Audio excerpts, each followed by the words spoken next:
All right, so I'm still at the SARA conference. I'm standing here with Johny Smith from TransNamib.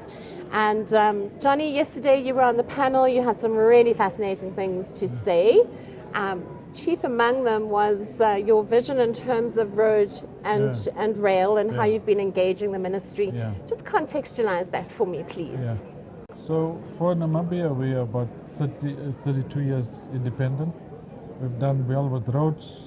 We actually number one in terms of rank for roads in Africa.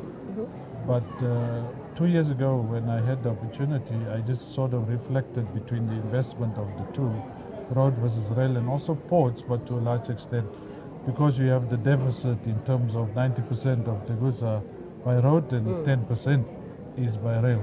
So just put that into perspective, just into one slide to state the sort of benefit to the country in terms of road, but also what do we need to do going from here in terms of also start looking at the investment in rail, because for the past 32 years we've spent 10 times more on the road infrastructure, and now we can see the benefit. But what if we would have done better on the rail side, and what do we do now in terms of going forward to improve on that? Because now it also, with the road investment, there's also some other challenges in terms of road safety and so forth. So it's important to put the reality out there, so that the understanding is created in terms of the disparity between rail and road, for example, and talking to the decision makers and telling them this is what we need to do. So not to make it emotional, but to put the facts out there and say this is what we need to do for our long-term strategy. And how is that received? I mean, I think if we had to do a similar picture for railways here in South Africa, or actually anywhere in Africa, where these huge, enormous budgets are allocated to road and never really to rail, or very small. How did they respond to what you put down? I think at first, I think it was a bit of a shock, but we are getting more support now from government in terms of looking after our rolling stock operations, and also from an infrastructure perspective, because the infrastructure of rail belongs to government in Namibia. So it has, of course, helped in terms of creating the understanding. And this is what we need to do more, because you cannot expect that it will just happen like that with one discussion or one meeting. So you need to continuously do that, and I think this is the role also for SARA within Southern Africa and further, to create that understanding. Why? And where are we exactly? But how do we move forward from here? Recently, TransNamib received a whole lot of money. You've got some infrastructure improvement projects going on. You're buying some rolling stock. Where are you at with that process? So we actually haven't received the money yet, but we're still busy with the Development Bank of Southern Africa and Development Bank of Namibia. They have approved a 2.6 billion rand loan for us to equip ourselves with new rolling stock. So we're still busy with the finalization of that administration, and hopefully we can go out to the market early next year on that specifically.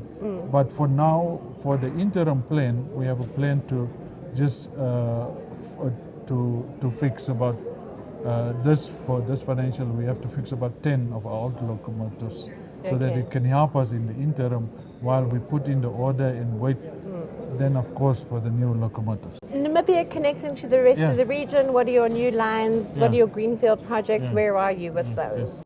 So that is also, of course, very strategic for us, because we are a small country in terms of population. So our corridors has developed significantly over the past 20 years. So with the connection to Zambia, there's about 700 kilometers missing. The feasibility study was just completed a month or two ago. So we're looking at how to move forward in that project. Most probably getting private sector on board. We hope for that. Then, of course, there is the line between Namibia and Botswana, Trans-Kalahari Rail. So that project, there was also already a pre-feasibility study done some time ago. And the two governments are still working together to see how they can move forward on that project. Okay.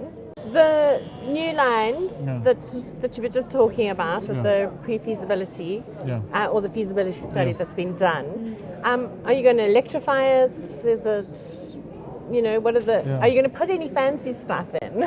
Yeah, so for us now, So make it more complex, not simple, as you were no, speaking about. No. Our way forward is to do things as simplistic as possible. Mm-hmm. So we don't have electrified lines in Namibia. We have diesel Locomotives? electric locomotives. Okay. So that's also the plan in terms of that line. We are, however, of course, busy with a hydrogen project. Yes, that was going to be my next question. Yes. With traction. Yes, Yes. traction, and of course with other three partners. With this partnership, what we will do is we will convert about 2 locomotives into hydrogen operated locomotives, and of course it will be then tested in Namibia, and we'll then see how the project goes, and hopefully if it's successful or very successful, yes, we will then be able to find a way to then convert our diesel operated locomotives to hydrogen. Well, it sounds really, really exciting. Yeah. Johny, thank you so much for your time. Yeah. Enjoy the rest of the conference, and hopefully we'll see you soon. All my pleasure.